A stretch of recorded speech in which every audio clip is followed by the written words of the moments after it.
আসসালামু আলাইকুম ওয়া রাহমাতুল্লাহি ওয়া বারাকাতুহু। বিসমিল্লাহির রহমানির রহিম।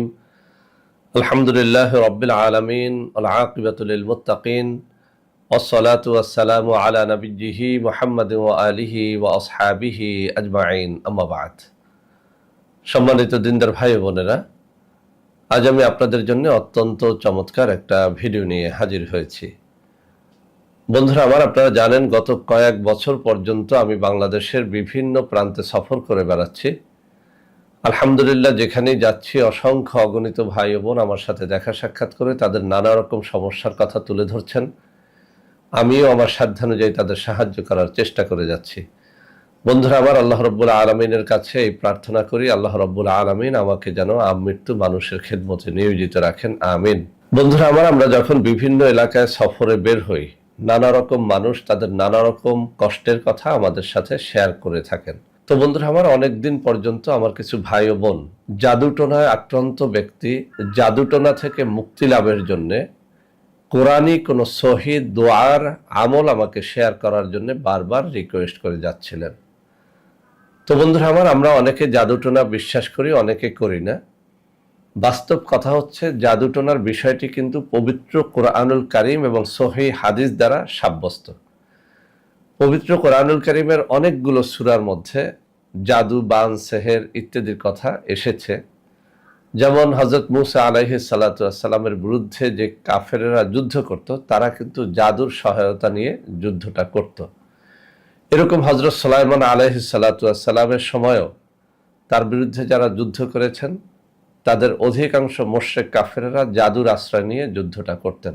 এমনকি আল্লাহ রাসূল সাল্লাল্লাহু আলাইহি ওয়াসাল্লাম যখন খুব বেশি অসুস্থ হয়ে গেলেন, পবিত্র কোরআনুল কারীমের সূরা ফালাক এবং নাস এই সূরা নাজিল হলো এবং সেখানে আল্লাহ রাসূল সাল্লাল্লাহু আলাইহি ওয়াসাল্লামকে সতর্ক করে দেওয়া হলো যে একজন ইহুদি রমণী কর্তৃক তিনি জাদুতে আক্রান্ত হয়েছেন এবং সেখান থেকে মুক্তির জন্যই এই সূরা ফালাক এবং নাস তাকে পাঠ করতে বলা হয়েছিল। তো বন্ধুরা আমার, পবিত্র কোরআনুল কারীমের এরকম নানা ঘটনার মধ্য দিয়ে আমরা জানতে পারি যে জাদুটোনা এর অস্তিত্ব আছে, এই কথা আমাদেরকে অবশ্যই বিশ্বাস করতে হবে। তো বন্ধুরা আমার, এই জাদুটোনা থেকে মুক্তির উপায় কি? পবিত্র কোরআনুল কারীম এবং হাদিস শরীফের মধ্যে এর নানা রকম উপায়, দোয়া দুরুদ বর্ণিত হয়েছে। তবে সেই সব দোয়া দুরুদের বেশিরভাগই একটু কঠিন, একটু জটিল। যারা বিশেষ করে আরবি জানেন না তাদের জন্য ওই সব দোয়া দুরুদের আমল করা একেবারেই কঠিন হয়ে যায়। যেমন 33 আয়াত, 33 আয়াতের আমল আমি নিজে বিভিন্ন চ্যানেলের মধ্যে আপলোড করেছি। এটি তিলাওয়াত করতে প্রায় আধা ঘন্টা সময় যায়।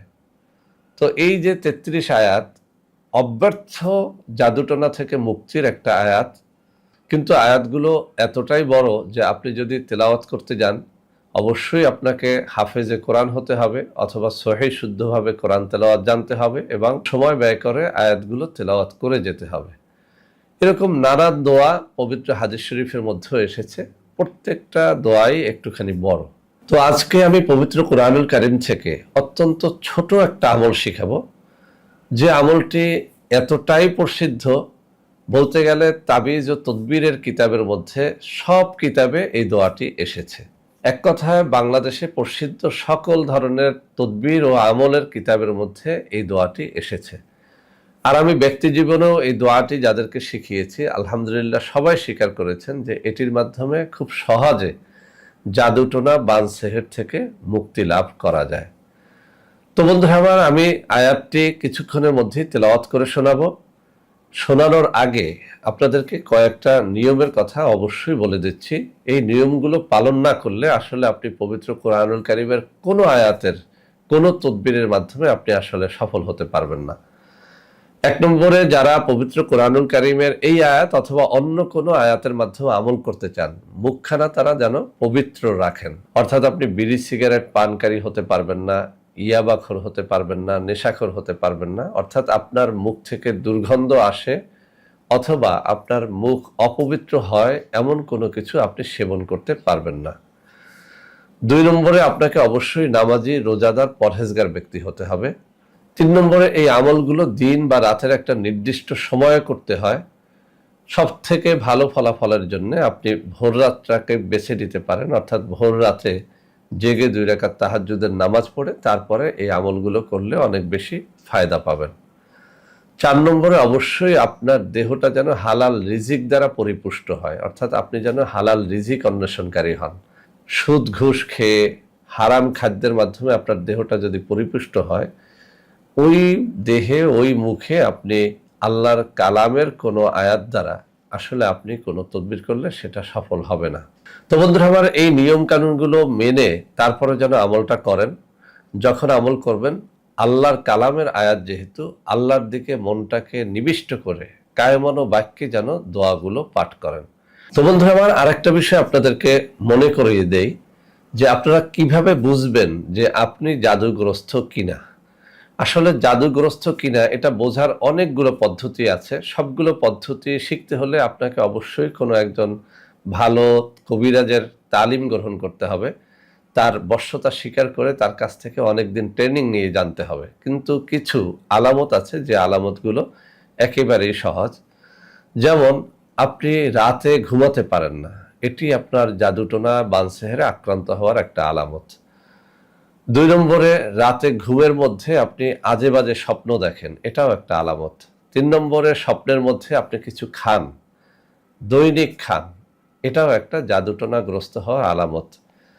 4 নম্বরে, স্বপ্নে আপনাকে কোনো ভয়ঙ্কর জীবজন্তু ধাওয়া করছে, এটাও একটা আলামত।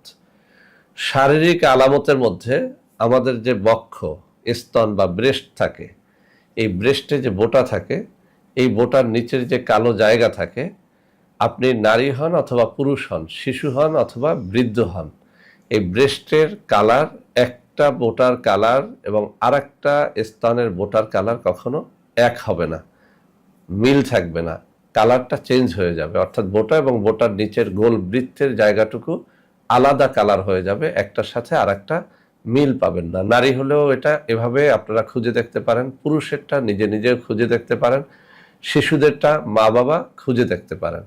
যদি কেউ জাদুটোনা বানসেহেরে আক্রান্ত হয়, তার স্তনের কালার, ব্রেস্টের কালার একটা আরেকটার সাথে মিলবে না।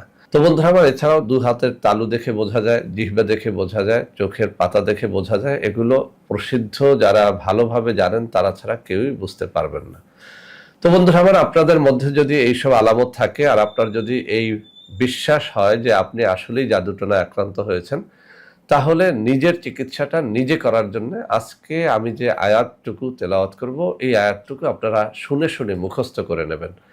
আমি এখানে বাংলা উচ্চারণ এবং অর্থ সহ দিয়ে দিব। তারপরেও একটা কথা বলি, পবিত্র কোরআনুল কারীমের কোনো আয়াত এটা সহিশুদ্ধভাবে বাংলায় উচ্চারণ করে লেখা যায় না, সেজন্য আমি তেলাওয়াতটুকু করব। আপনারা বারবার তেলাওয়াতটুকু শুনে মুখস্থ করার চেষ্টা করবেন। বন্ধুরা আমার, তেলাওয়াত শেষে আমি এর নিয়মটাও বলে দেব, নিয়মের অংশটাও আপনারা মনোযোগের সাথে শুনবেন। বন্ধুরা আমার, এখনই আমি তেলাওয়াত করে শোনাচ্ছি। আয়াতটুকু হচ্ছে সূরা আজ-জুখরুফের ৭৯ নম্বর আয়াত। বিসমিল্লাহির রহমানির রহিম। আম আবরামু আমরান ফাইন্না মুবরিমুন। أم أبرموا أمرا فإنا مبرمون أم أبرموا أمرا فإنا مبرمون أم أبرموا أمرا فإنا مبرمون। তো বন্ধুরা আমার, এই যে আয়াতটুকু আমি তেলাওয়াত করলাম, এই আয়াতটুকু পানির গিলাসে পানি নিয়ে সেই পানির মধ্যে 7 বার পরে 7 বার ফু দিবেন। আমি আবারও বলছি, 7 বার পরে প্রতি একবারে একটা ফু, এভাবে 7 বারে 7টা ফু দিবেন। এই পানি আপনি যদি জাদুগ্রস্ত হন তাহলে নিজে পান করবেন, আপনার পরিবারে অন্য কেউ জাদুগ্রস্ত হলেও তাকেও পান করাবেন। এভাবে সকালে, দুপুরে, রাত্রে 3 বারে আলাদা আলাদাভাবে পাঠ করে পানিটা পান করে নেবেন। কোনো কোনো কিতাবের মধ্যে এটা 21 বার, 41 বার বা 101 বার পাঠ করতে বলা হয়েছে। আপনার হাতে যদি সময় থাকে তাহলে আপনি এই নিয়মগুলোর, যে নিয়মগুলো একটু কঠিন অর্থাৎ একটু বড়, যেমন 21 বার, 41 বার অথবা 101 বার পাঠ করা একটু জটিল। জটিল হলো যে দোয়াটা যত কঠিন হবে, তেলাওয়াত করতে সময় বেশি লাগবে, সেই দোয়াটা কিন্তু কার্যকরীও বেশি হবে। তো আপনার জাদুটোনা বান সেহেরটা যদি এমন হয় যে কোনো তদবিরই সারছে না, সেক্ষেত্রে আমি আপনাকে বলবো 101 বার করে পাঠ করবেন। আবরামু আমরান ফাইন্না মুবরিমুন, এই আয়াতখানা প্রতি একবার পরে একবার এভাবে 101 বার পাঠ করে তারপরে যেন আপনি পানিতে ফুঁক দিয়ে ওই পানিটা আপনি খান। তো এভাবে 3 বেলা করে খান। আমি চ্যালেঞ্জ দিয়ে বলছি, বহু মানুষকে শিখিয়ে এর ফল স্বচক্ষে আমি দেখেছি। সেই বিশ্বাসে, সেই আস্থার সাথে আপনাদেরকে বলছি, আপনারা যারা জাদুটোনা বান সেহের থেকে মুক্তি চান এবং স্থায়ীভাবে মুক্তি চান, তারা যেন এই দোয়া পাঠ করে আপনি নিজের চিকিৎসা নিজে করেন, নিজের সন্তানাদি পরিবারবর্গের চিকিৎসা নিজে করেন। এমনকি আপনার আত্মীয় স্বজনের মধ্যে যদি কেউ এরকম রোগাক্রান্ত হয়, তাদেরকেও আপনি এই দোয়াটি শেখাতে পারেন। বন্ধুরা আমার, যত কিতাবে এই দোয়াটি এসেছে সব জায়গায় এই কথাটা লেখা হয়েছে যে এটি অত্যন্ত পরীক্ষিত একটা দোয়া। তো বন্ধুরা আমার, আশা করি আজকের এই ভিডিওটি ওই সমস্ত ভাই ও বোনদের অত্যন্ত কাজে লাগবে যারা জাদুটোনা বান সেহেরে আক্রান্ত আছেন। বন্ধুরা আমার, এছাড়াও নানান রকমের তাবিজ, কবজ, নকশা, দোয়া, দরুদের জিনিসপত্র আমাদের কাছে আছে। যদি প্রয়োজন হয় আপনারা এই স্ক্রিনে আমি কিছু নম্বর দিয়ে দেবো, সেখানে যোগাযোগ করবেন, সরাসরি ভিডিও কলে আমার সাথে কথাবার্তা বলে সেগুলো গ্রহণ করবেন। আমাদের রয়েছে কিছু অর্গানিক পণ্য, সেগুলো ক্রয় করার জন্য স্ক্রিনে দেওয়া নম্বরে সরাসরি আমার সাথে ভিডিও কলে কথাবার্তা বলে তারপরে আপনারা সেই সব অর্গানিক পণ্য যেন ক্রয় করেন, তাহলে প্রতারিত হবেন না। তো বন্ধুরা আমার, সবাই ভালো থাকবেন। আল্লাহ হাফেজ। আসসালামু আলাইকুম ওয়া রাহমাতুল্লাহি ওয়া বারাকাতুহু। বন্ধুরা আমার, আপনাদের মধ্যে অনেকেই আমাদের প্রোডাক্ট ক্রয় করতে গিয়ে প্রতারিত হচ্ছেন। সেজন্য এখন কিছু নম্বর আমি মুখে পড়ে শোনাবো। এই সব নম্বরে প্রোডাক্ট অর্ডার করলে আপনারা ইনশাআল্লাহ প্রতারিত হবেন না। 01335096001, 01335096002, 01335096003, 01335096004, 01335096005, 01335096006।